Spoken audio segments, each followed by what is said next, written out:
Spain is one of the cultural giants of modern Europe and has undeniably left a tremendous mark on world history due to the global reach of its language and former colonial empire. Over 400 million people speak Spanish as a native language today, making it the second largest language in the world in terms of native speakers, after Mandarin, but before English. But what if I told you that casually calling that language Spanish in some parts of Spain itself could land you in some serious hot water? And just how many major languages does Spain have anyways? Let's dive into the complicated way in which politics and language intersect in modern Spain.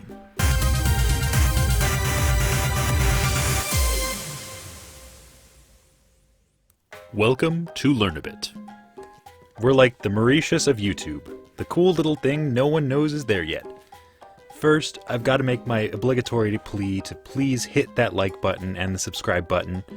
My goal on YouTube is to one day have more subscribers than the entire population of Mauritius. Oh. Never mind then.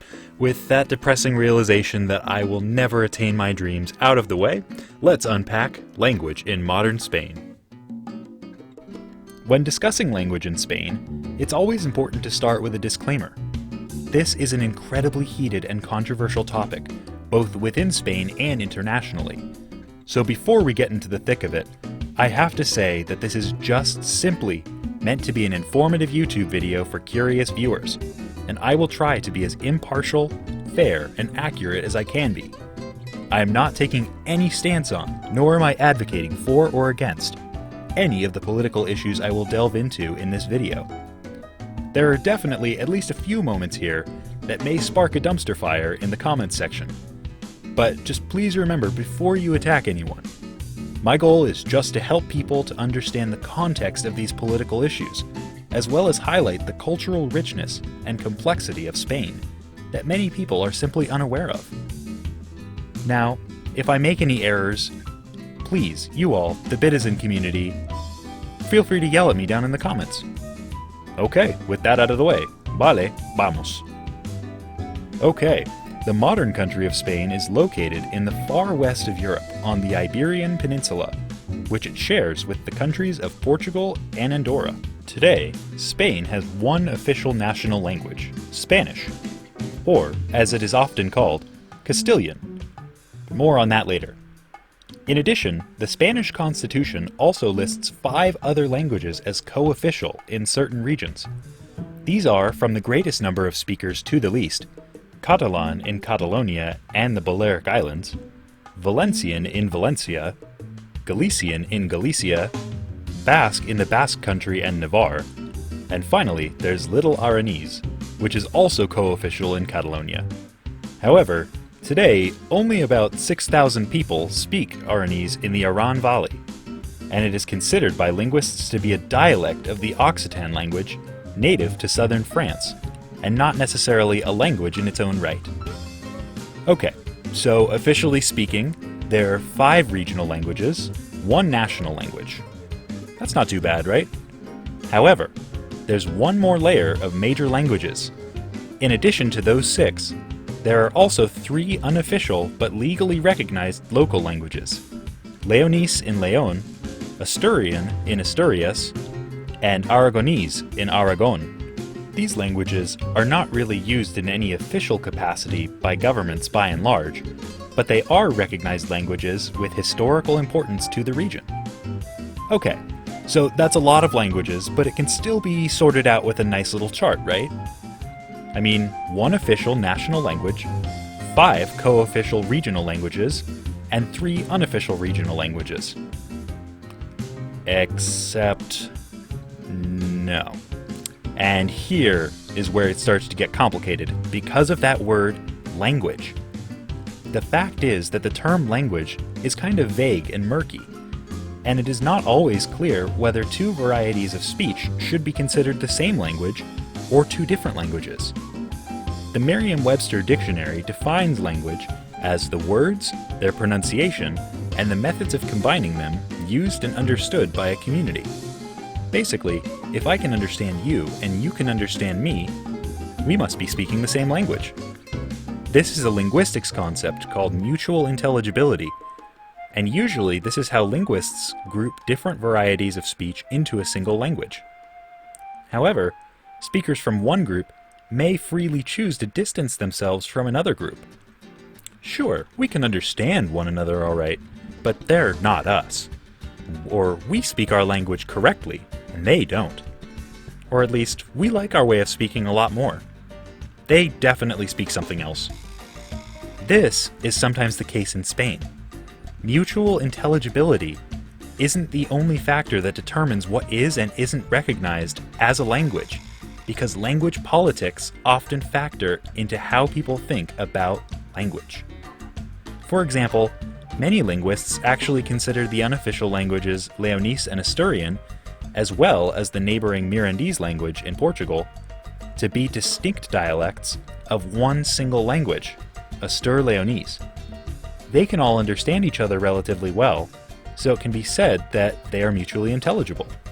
However, this grouping is strongly opposed by some Asturians, Leonese, and Mirandese, who may see themselves and their way of speaking as so culturally and linguistically distinct from the others that their speech should be considered an entirely separate language.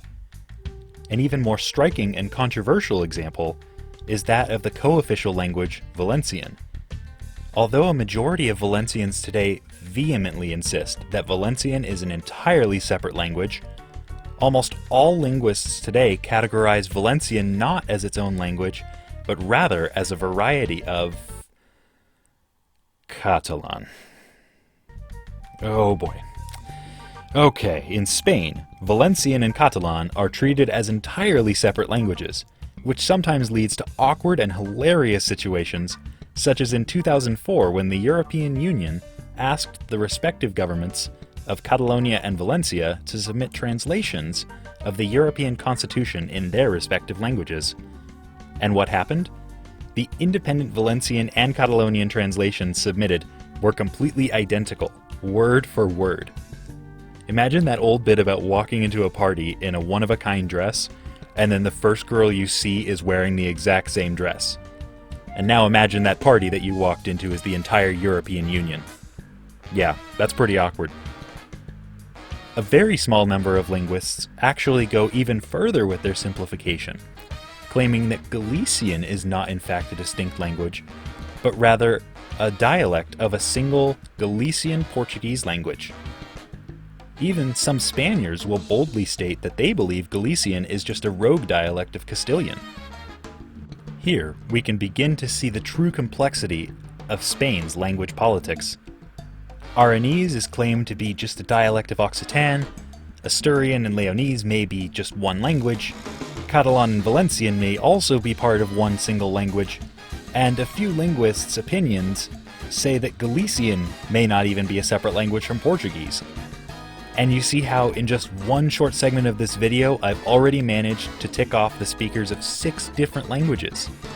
And we haven't even broached the biggest controversy of them all, the one that is going to start some seriously angry comment wars. Like I mentioned at the beginning of the video, calling the official national language Spanish with the wrong person in Spain may ruffle some feathers. They may insist that you call the language Castilian, not Spanish. What's going on here? Why do we foreigners almost universally call the language Spanish, but some Spanish people themselves may object to the term?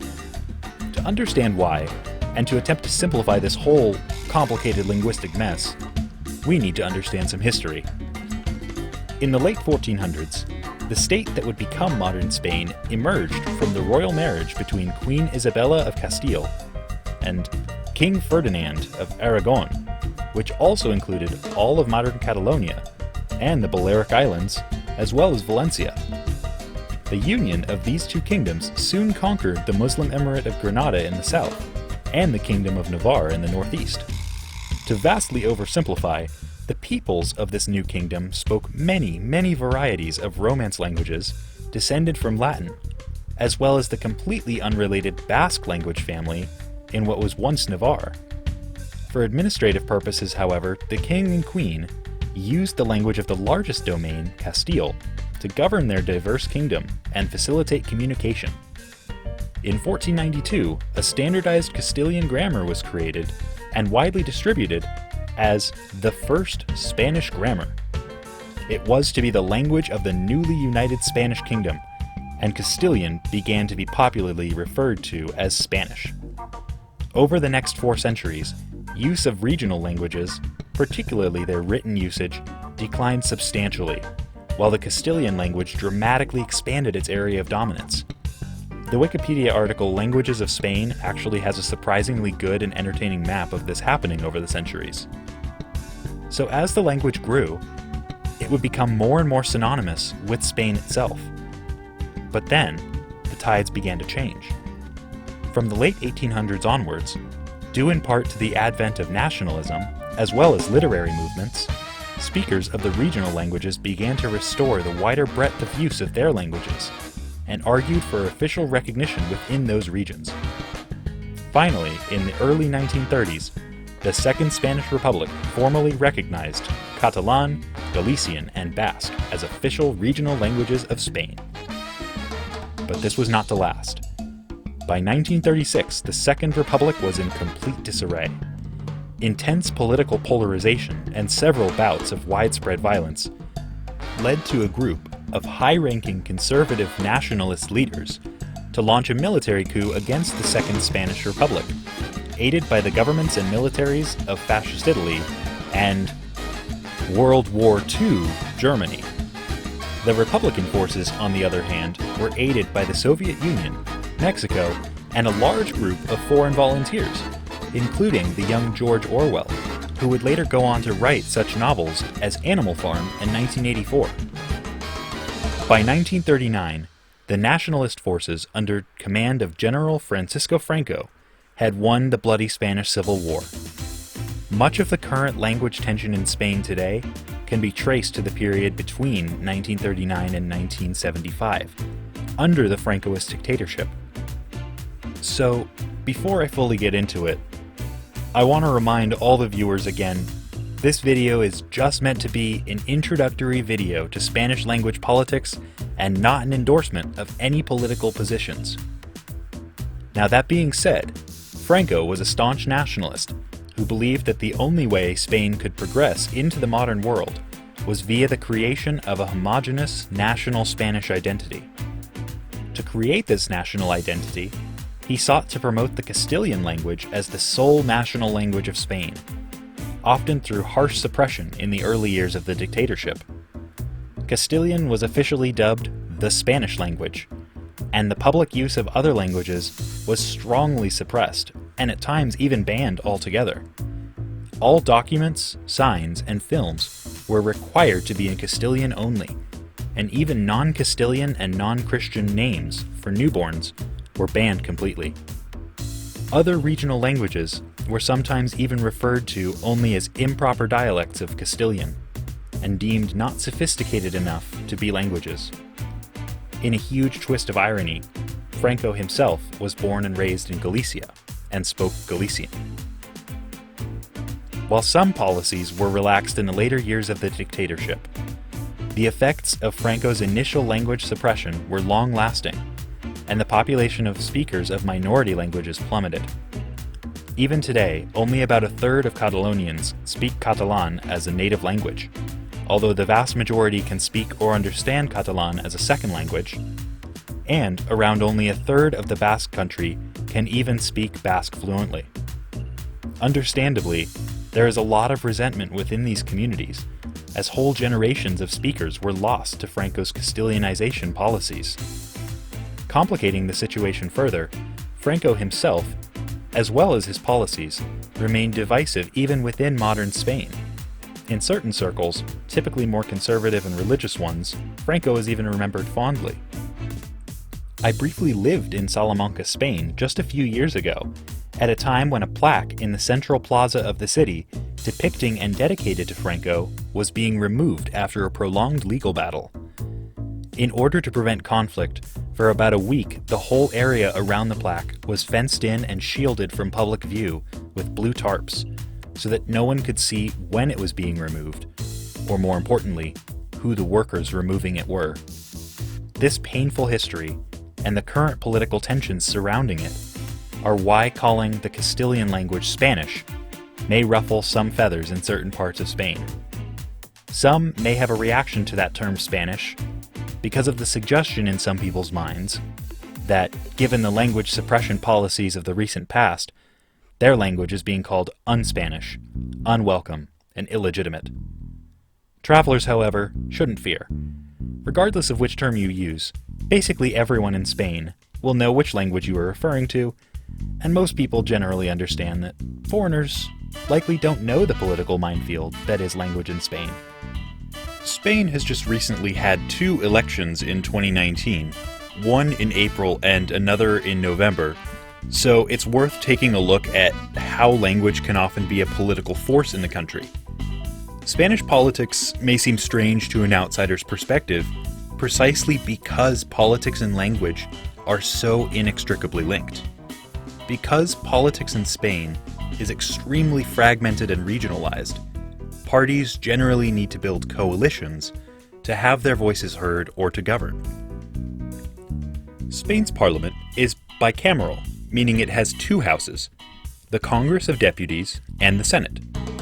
To get a better sense of how exactly language, identity, and politics collide in Spain, let's look at the lower chamber, the Congress of Deputies, as our example. Now, American citizens can think of this as similar to the House of Representatives, and British citizens and others can think of it like the House of Commons. In this house, there are currently 350 members, called deputies. Each deputy partially represents the people of a particular province. Each of the 50 provinces automatically gets 2 deputies, regardless of its population. Next, there are 2 autonomous cities, Ceuta and Melilla, that each get only 1 deputy. This brings the total to 102 deputies that are automatically assigned regardless of population. Then, the other 248 deputies are apportioned based on the population of each province. The deputies are awarded in a roughly proportional manner. If your party receives a quarter of the votes in a particular province, you get to select a quarter of that province's deputies. This map shows each province and how many deputies each one was given in November 2019. Spain's multiple elections in 2019 happened because no one party or coalition gained a majority of seats in Congress, and no alliances between parties or coalitions could be reached. Like in many other parliamentary systems, Spanish voters don't necessarily vote for a person to represent them, but rather a political party or a coalition of political parties. Like in many systems, the current largest parties and coalitions are national, left-wing, or right-wing parties. The center-left Spanish Socialist Workers' Party, aka the PSOE, is now the largest party with 120 seats, while the People's Party, aka the PP, is currently the largest center-right or right-wing party with 88 seats. The next largest parties and coalitions are Vox, a new far-right populist party with 52 seats, and Unidas Podemos, a far left-wing coalition with 35 seats. Now, the big shakeup in this election was Ciudadanos, a centrist or center-right party that went from 57 seats down to only 10. Here's a map showing the most voted for party in each province.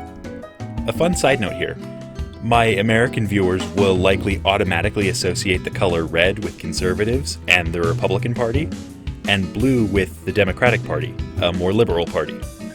However, internationally, red actually tends to be a color of liberal parties, while blue tends to be a color of conservative parties, as we can see here. Alright, so other than the gray representing Vox down in Murcia, clearly there are a few oddities in the upper right corner of the map, which is the region of Catalonia, and at the top of the map, which is the Basque Country. These regions vote heavily for smaller but not insignificant regional parties, and this is where language, politics, and regionalism collide. Oh, I can't get into this or this video will be over an hour long. If you want to understand more about the situation in Catalonia, please check out this video by Wonder Why, who does a great job of explaining one of the more complicated political situations in modern Europe. For the sake of this video, it's only important to know that there are strong independence movements in both Catalonia and the Basque Country, which are heavily tied to identity and language use. There's even a much smaller one that's active in Galicia. The ruling parties in both Catalonia and the Basque Country have traditionally been single-issue, regional interest parties, not traditional left-right parties, although this is changing. Left and right-wing factions in these regions are now forming their own liberal and conservative regionalist groups. For example, in Catalonia, the Republican left of Catalonia Sovereigntists is a left-wing party that favors Catalan independence, as opposed to Junts, which is a more traditional single-issue Catalan separatist party. In the Basque Country, the Basque Nationalist Party is a Christian democratic party, or a center-right Basque separatist party, compared with EH Bildu, which is a left-wing Basque separatist party. There are regionalist parties for the Canary Islands, Valencia, Navarre, and Cantabria in Congress this time as well. So, with all that said, here's a visual breakdown of the November 2019 election results. As you can see, many tiny regionalist parties exist all over the place, hinting at how Spaniards view themselves, and by extension, their languages and identities. Everything in Spain is heavily regionalized, and regional pride and politics are what make counting the exact number of major languages in Spain so complicated. In conclusion, the safest bet for the number of major languages in Spain, from a purely linguistic perspective, is as follows. There is one national language, formerly called Spanish, which refers to Castilian. Remember when to use each name. Then, there are 5 regionally official varieties of speech. The Galician language, official in Galicia, is typically classified as a distinct language from Portuguese, although they are closely related. It is not a dialect of Castilian. The standardized Basque language is official in the Basque Country and Navarre, and is entirely unrelated to any other modern language. The Catalan language is official in Catalonia and the Balearic Islands, and, sorry Valencians, according to most linguists, a dialect of the Catalan language known as Valencian is official in Valencia. Aranese, which is official in the Aran Valley in Catalonia, is generally considered to be a dialect of Occitan. So, there are 5 regionally official varieties of speech, but only 4 truly distinct languages: Galician, Basque, Catalan, with several dialects, and Aranese, a dialect of Occitan. Next, there are 3 regionally recognized, unofficial varieties of speech, which can be simplified into 2 distinct languages. There are the Asturian and Leonese dialects of the Astur-Leonese language, found in Asturias, Galicia, and Castile and Leon, and there is the Aragonese language in Aragon. Now, we didn't even get a chance today to cover the minor languages, like Fala, Extremaduran, Gomeran Whistle Spanish, or one of my personal favorites, Kalo, a language actually closely related to the Hindi language in India, which is spoken by Spain's Roma peoples. But those may be stories for another time. Alright, Bitizens, thank you so much for watching Learnabit's first ever video, which we'll all probably look back on in a year and cringe. This is the first video in a series called It's Complicated, which looks at the many complex divisions of our world. Let me know in the comments below a complicated world topic that you want me to break down, or if you have any other video ideas, I'd love to hear them. Alright, this has been Learnabit. Thank you for watching.